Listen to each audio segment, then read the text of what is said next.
Before we begin, I'd like to say a few words about the shooting at Fort Stewart in Georgia.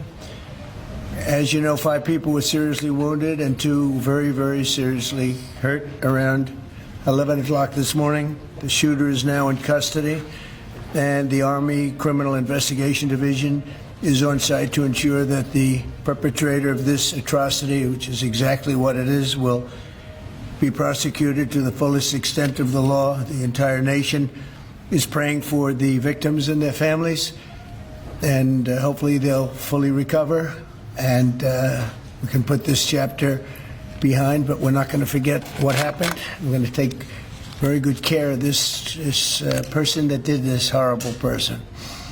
This afternoon, we're pleased to welcome to the White House one of the great and most esteemed business leaders and geniuses and innovators anywhere in the world, Apple CEO Tim Cook. It's an amazing job.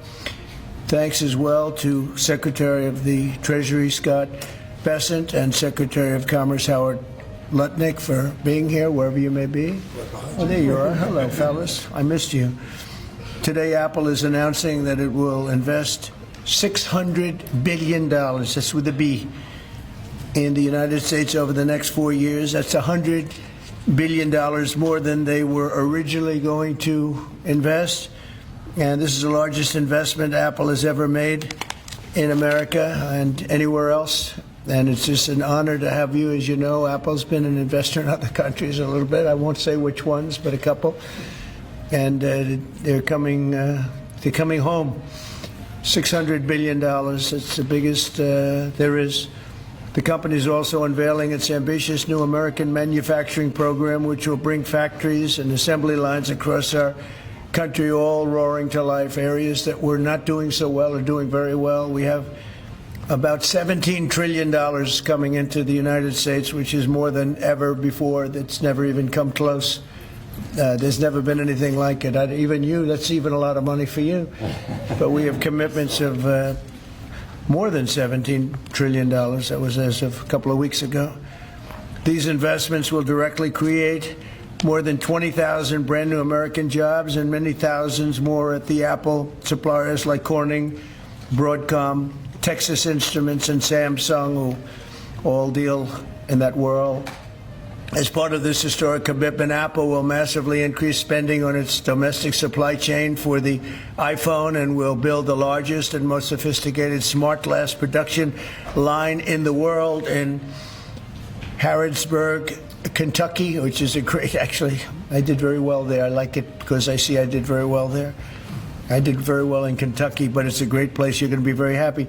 I thought maybe while we're up, I'll interrupt my own speech by you might show them a little bit about the product that you're going to be doing in Kentucky, Tim. Absolutely. Do you mind if I step up? Yes, please. This bottom was made here in the U.S., California. And this glass comes off the Corning line. It's engraved for President Trump. It's a unique unit of 1. It was designed by a U.S. Marine Corps corporal, a former one, that works at Apple now. That's good. He's done well. Designed it for you. And the base comes from Utah and is 24 karat gold. And it sits, I'll take the liberty of setting it up. Wow.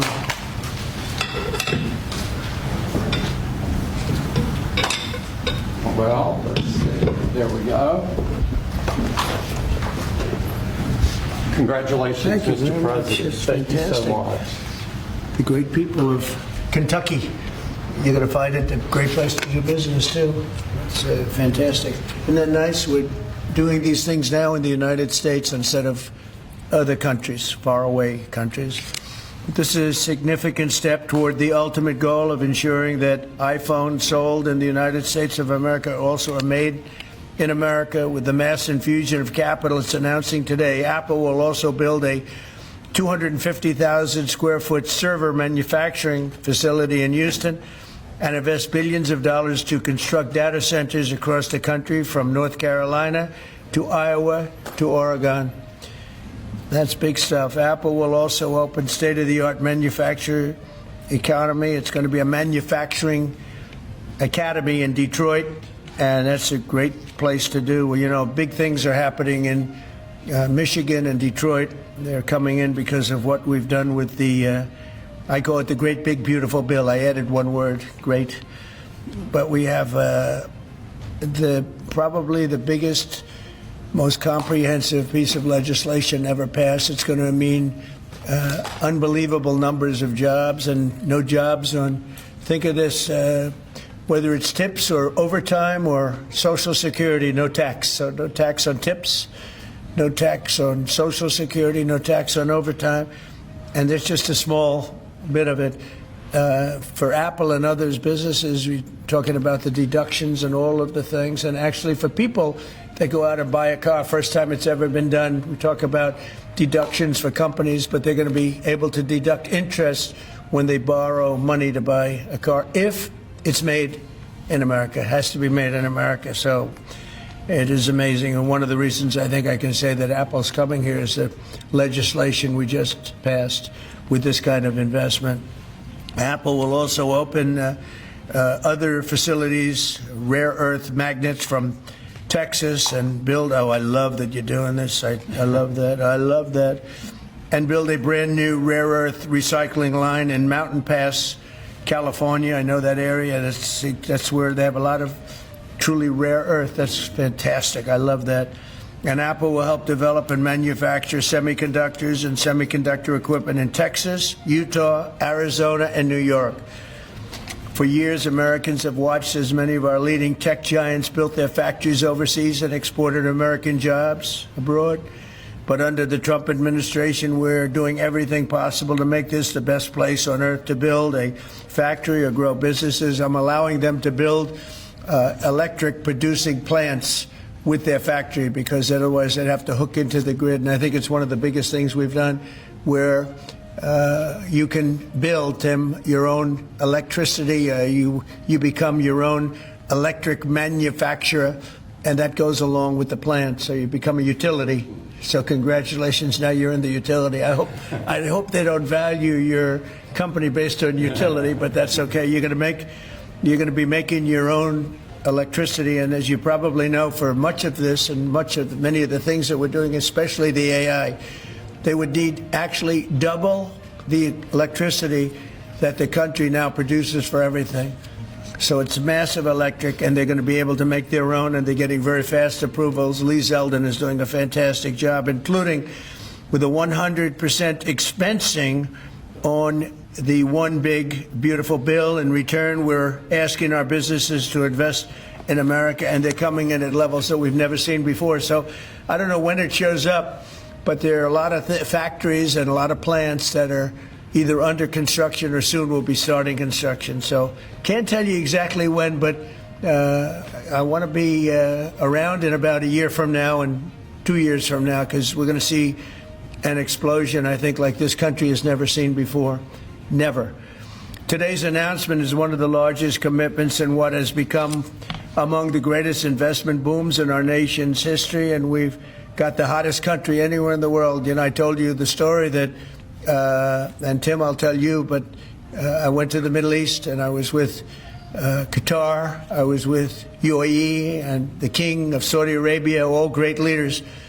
And then I went to NATO and saw many great leaders, and we just finished that about 4 weeks ago. Everyone, virtually everyone, said, in effect, that we were a dead country 1 year ago. America, this was a dead country. We were dying, we were dead. And now you've got the hottest country anywhere in the world. This would have never happened except for certain people. Thank you very much. I appreciate it. NVIDIA is investing $500 billion to go along with Apple, $600 billion. $600 billion. Micron, great company, is investing $200 billion. IBM is investing more than $150 billion. SoftBank is investing substantially more than $100 billion. TSMC is investing $200 billion. Johnson & Johnson, $55 billion. Merck, Stellantis, and General Motors are putting many, many billions in. They haven't determined the final number. And many other countries are investing tens of billions of dollars. And I'm not going to give you the whole list because the list is too long to read. But it's hundreds of billions and even trillions. I mean, it's trillions of dollars that's being invested right now. Last week, it was announced that our economy grew at 3% in the second quarter, and consumer confidence is surging. Blue-collar wages are rising rapidly. Costs are way down. You know, I listen to these horrendous frauds on CNN and various other fake news networks, and they say costs are up. No, costs are down. Gasoline is down. It's going to soon, I believe, be less than $2 a gallon. It's around $2.40 right now, many places other than California where they tax you out of business, but and a couple of others. But gasoline is way down. The price of groceries are down. How about eggs? When I first came here, my first week, the press hit me very hard on eggs. Eggs had quadrupled or something. I said, I didn't know about it. Give me a chance. I've just been here for 4 days. Well, eggs are down. Everything's down. Price is down. The only thing that's up is stock prices. That's really up, and that's through the roof. The stock market has been hitting all-time records, all-time highs. Last week, it was announced that our economy grew at levels that we haven't seen in a long time, but the real levels of growth are going to be judged in a year from now when you start seeing some of these incredible plants, because we have car plants opening. They're coming in from Canada, from Mexico, and from all over the world. And they're coming in because they like the way the election worked out, but they also like the fact that they don't want to pay tariffs. And the tariffs, I think, we're taking in hundreds of billions of dollars in tariffs. I won't be so specific other than to say, because we don't even know what the final number is. We just made a deal, as you know, with the EU where they're paying hundreds of billions of dollars. Japan paying hundreds of billions of dollars, and numerous other countries paying hundreds of billions of dollars. And we're not even completed there. And as you know, they found $25 billion 3 weeks ago. They said, we have a surplus of $25 billion. And they said, where did this come from? I said, check the tariffs. And they checked. They said, you're right, that's where it came from. And we've really just started. This is just in its infancy. So we have a great country. We have a country that is going to be very rich. It's a country that we're very proud of, but it's going to be very rich. And it's companies like Apple, they're coming home. They're all coming home. And we want them to come home. They have to come home. We're going to treat them really well. We're going to be putting a very large tariff on chips and semiconductors. But the good news for companies like Apple is if you're building in the United States or have committed to build, without question committed to build in the United States, there will be no charge. In other words, we're not going to be charging. So a lot of countries, a lot of companies are leaving various other places and they're coming to the United States. So in other words, we'll be putting a tariff on of approximately 100% on chips and semiconductors. But if you're building in the United States of America, there's no charge, even though you're building and you're not producing yet in terms of the big numbers of jobs and all of the things that you're building. If you're building, there will be no charge. So I just want everyone to know that. And I didn't even tell you that inside. We discussed the concept, but I didn't. So it's a big factor. So 100% tariff on all chips and semiconductors coming into the United States. But if you've made a commitment to build, or if you're in the process of building, as many are, there is no tariff. Okay? If for some reason you say you're building and you don't build, then we go back and we add it up, it accumulates, and we charge you at a later date. You have to pay, and that's a guarantee. So that's a big statement, and I think the chip companies are all coming back home. They're all coming back. You know, we started with Intel, and gradually Intel was just taken over the coals. They were taken to the cleaners, frankly, and moved to other places, in particular Taiwan. But I think a lot of those companies are coming back, and they're coming back very rapidly. So that's a big statement. 100% tariff. I want to thank you very much. Tim, would you like to say a few words about your company, please? Good afternoon, everyone. Mr. President, thank you very much for having me here today. You've been a great advocate for American innovation and manufacturing. I'm grateful for your leadership and your commitment. That's a commitment we share at Apple because American innovation is central to everything we do. Our products are designed here, we're hiring and growing here, and we support 450,000 jobs with thousands of suppliers and partners in all 50 states. Earlier this year, we made our largest ever spending commitment, $500 billion to the U.S. over the next 4 years. That's already yielding results. Earlier this year, we broke ground on a new factory in Houston to make advanced AI servers. And just last month, the very first test unit rolled off that factory's line, proudly made in America. President Trump shared some kind words about that work, but he also asked us to think about what more we could commit to doing. And Mr. President, we took that challenge very seriously. I'm glad to be here with you today, and I'm very proud to say that today we're committing an additional $100 billion to the United States, bringing our total U.S. investment to $600 billion over the next 4 years. As a part of this, we're launching Apple's American Manufacturing Program. It will spur even more production right here in America for critical components used in Apple products all around the world. And we're thrilled to announce that we've already signed new agreements with 10 companies across America to do just that. First, with today's announcements, I'm proud to say that Apple is leading the creation of an end-to-end silicon supply chain right here in America, from design to equipment to wafer production to fabrication to packaging. In Texas, we're working with manufacturers like Texas Instruments, Global Wafers America, and Applied Materials. We're working with Amcor in Arizona and Broadcom and Global Foundries in New York. Thanks to President Trump's vision, and with his help in his first term, we also led the way to bring TSMC to Arizona by committing to be their first and largest customer. Today, they're producing tens of millions of chips for Apple using one of the most advanced process technologies in America today. We're going to keep working with our suppliers to move even more of this incredibly advanced work to America. And this year alone, American manufacturers are on track to make 19 billion chips for Apple in 24 factories across 12 different states. Second, we're committed to buying American-made advanced rare earth magnets developed by MP Materials, which will become part of Apple's devices shipped around the world.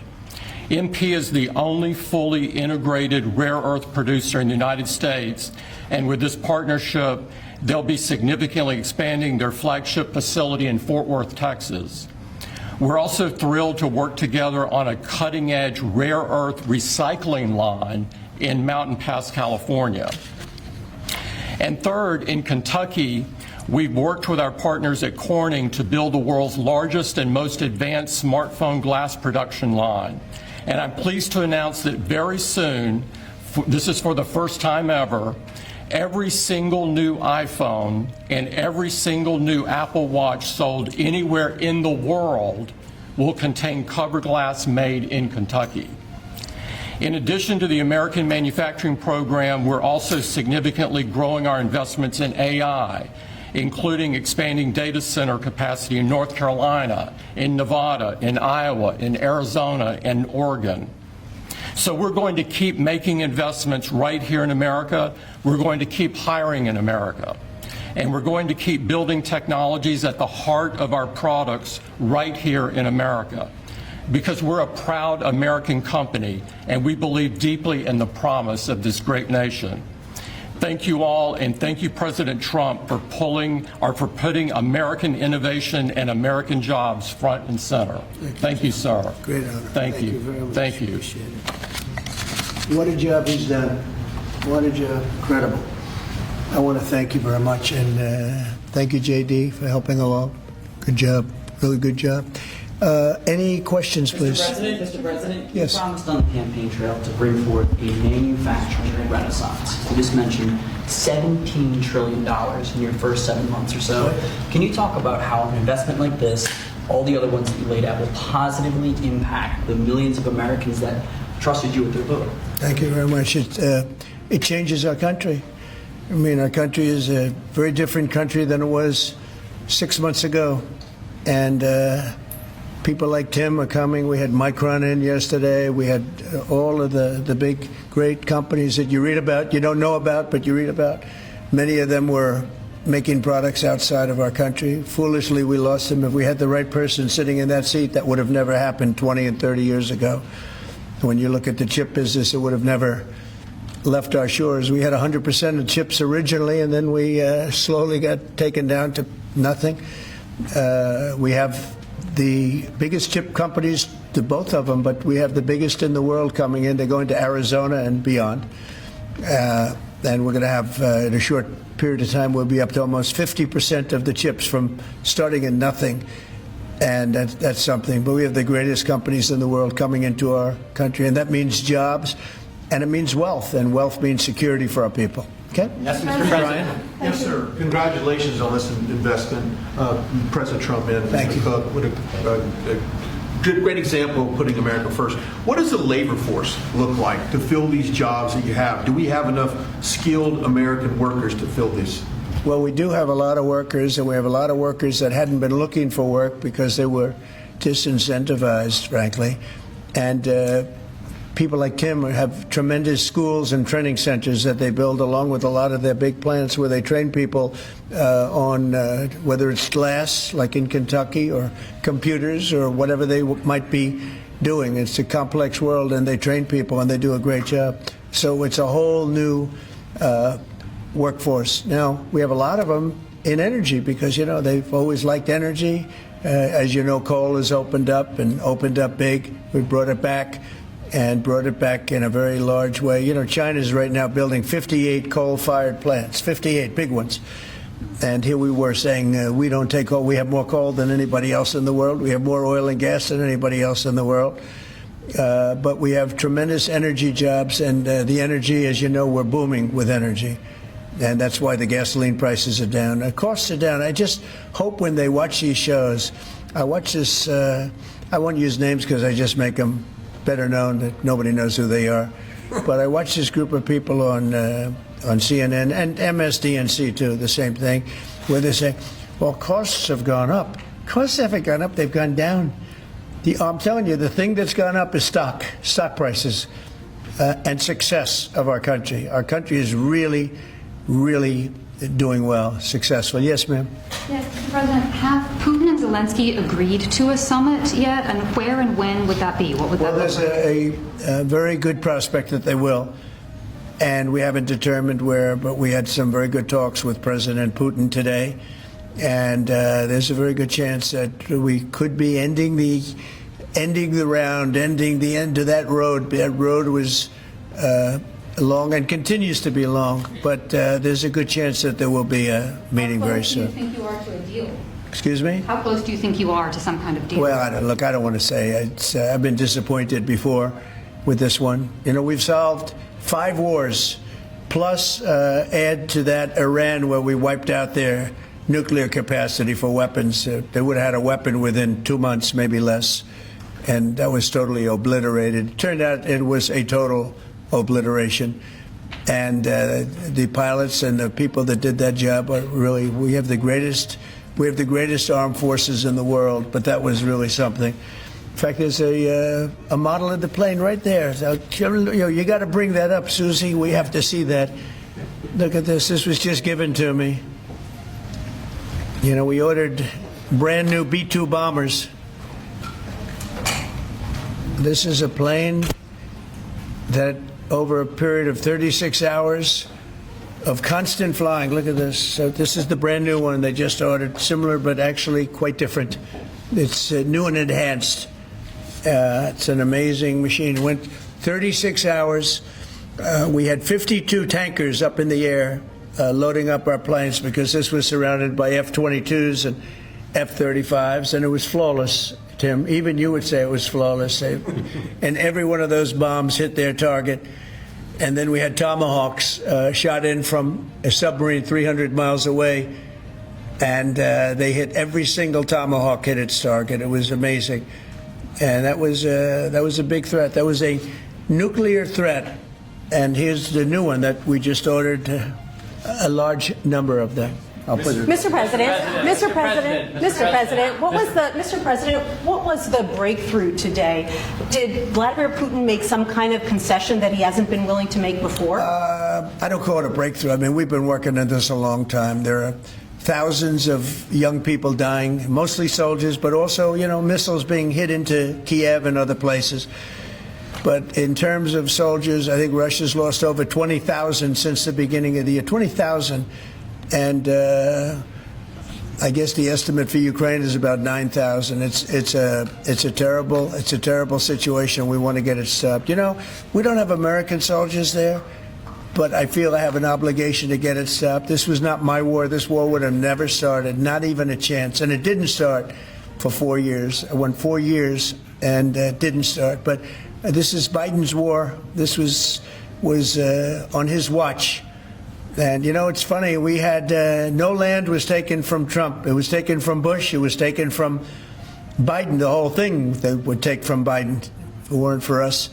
But it was taken by Obama. Take a look at what was taken with all of the land that was taken. Nothing was taken by Russia from us. Not 1 ounce of land was taken. I'm here to get the thing over with.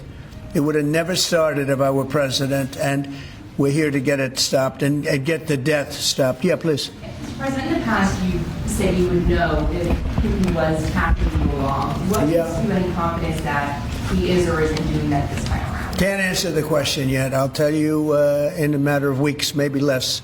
But we've made a lot of progress. And as you know, we put a 50% tariff on India on oil. They're the second largest. They're very close to China in terms of the purchase of oil from Russia.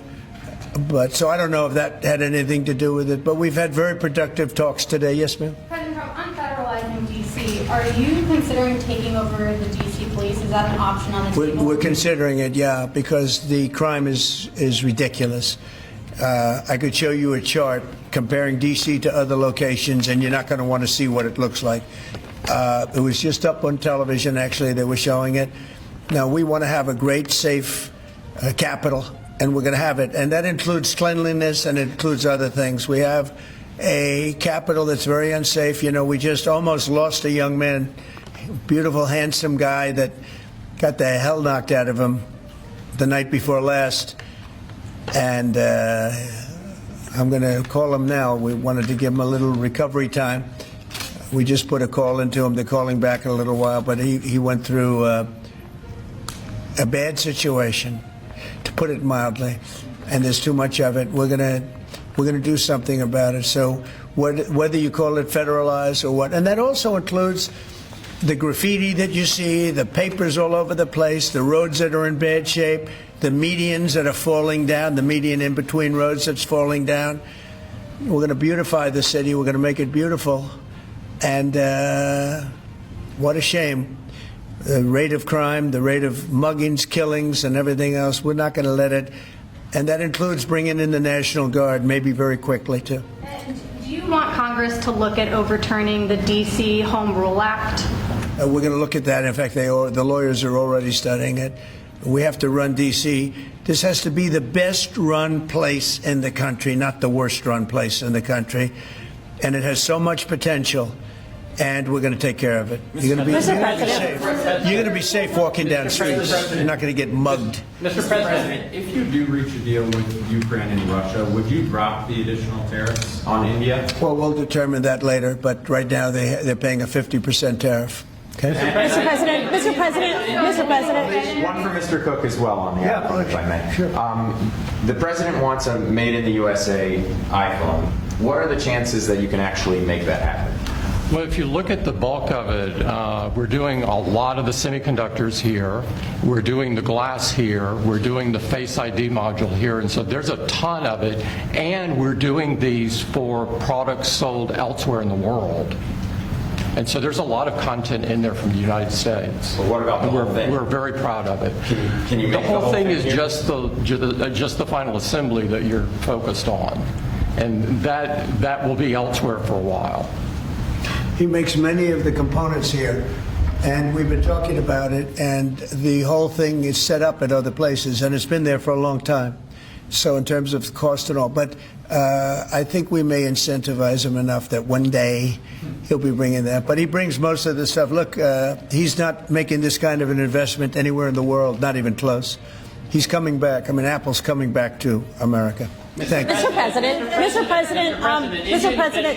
Indian officials Let me go, please. Indian officials have said that there are other countries that are buying Russian oil. It's okay. Like China, for instance, It's buys okay. more. Yeah. Why are you singling India out for these additional It's sanctions? only been 8 hours, so let's see what happens We're over going to the see next. more secondary sanctions. You're going very to see a soon. lot more. So this is a taste of what's You're going to see a coming. lot more. You're Mr. going to see so President, much you were the driving- secondary sanctions. Yes, ma'am. Sorry, you were the driving force behind Operation Warp Speed, these mRNA vaccines that are the gold standard. Now your health secretary is pulling back all the funding for research. He's saying that the risks outweigh the benefits, which puts him at odds with the Research entire on what? medical community and with you. What is going on Research on what?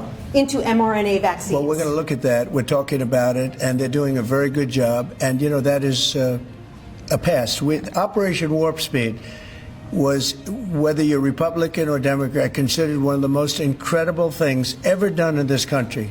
The efficiency, the way it was done, the distribution, everything about it has been amazing. But, you know, that was now a long time ago. And we're on to other things. But we are speaking about it. We have meetings about it tomorrow at 12 o'clock, and we'll determine. But we're looking for other answers to other problems, to other sicknesses and diseases. And I think we're doing really well. Yes, ma'am. Thank you, Mr. President. You said many times that you want to stop wars in the Middle East. Now, Prime Minister Netanyahu is contemplating reoccupying Gaza entirely. Is he defying you, sir, or are you giving him a green light?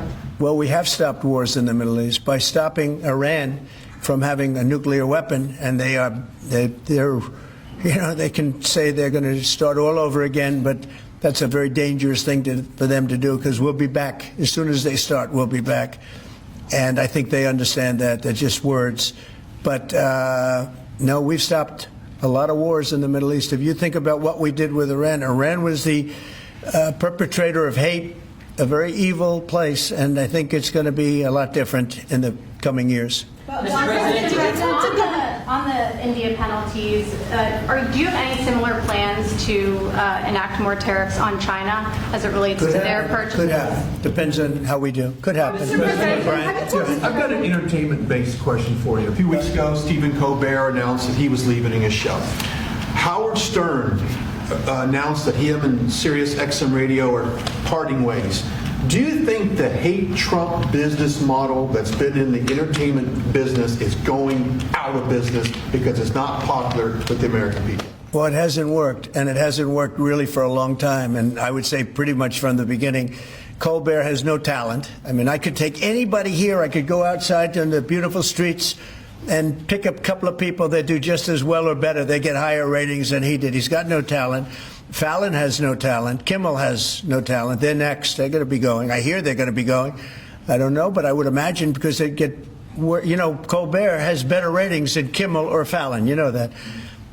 Howard Stern, it's a name I haven't heard. I used to do a show, used to have fun, but I haven't heard that name in a long time. What happened? He got terminated? Yeah, they're going to separate ways because I think what they're offering salary-wise is real low than what he's getting. You know now. when he went down? Whenever you want. You know when he went down? No, before. When he endorsed Hillary Clinton, he lost his audience. People said, give me a break. He went down when he endorsed Hillary Clinton. Mr. President, have you personally started interviewing Fed candidates yet? Yeah, And we've are you started the considering interviewing them? process. Scott and I and Howard, a lot of people, JD, look, we have some great candidates. It's probably down to 3. He doesn't want the job. He said, do you like this job better? Yes, sir. I mean, he was a candidate, but I don't think he'll take it. Are there any candidates I really from- don't think he'd take it, Are there any actually. candidates from Wall Street, Mr. President? Essentially, we're all from Wall Street, aren't we? You know, when you get right down to it, the term Yeah. Wall Street. Yeah, please. Yep, you made your tax cuts permanent. You mentioned that the tariffs are bringing in a ton of external revenue. You've opened up markets, the EU, Japan, South Korea, many others, to American goods like we've never seen before. How much growth can we expect in the economy now that this model of yours is sort of beginning to really take off? Well, I think the growth is going to be unprecedented. I think we're going to have growth that's unbelievable. Now, remember, we're building and just starting to build a lot of these incredible plants.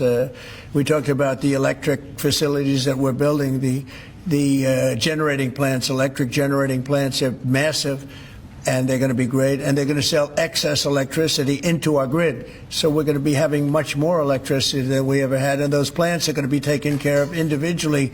I know Tim is building one in one of his big factories, but especially for AI because it needs so much electricity. So I appreciate the question very much. I think the growth is going to be unprecedented. Mr. President, on Todd Blanche, New York City Mayor Cuomo? I haven't. No, I haven't. Mr. President, have you been briefed on what Ghislaine Maxwell told Todd Blanche? No, I haven't. So you don't know whether you came up in the I know conversation Todd is or a very not? respected person all over the country, all over the world legally, so I don't know.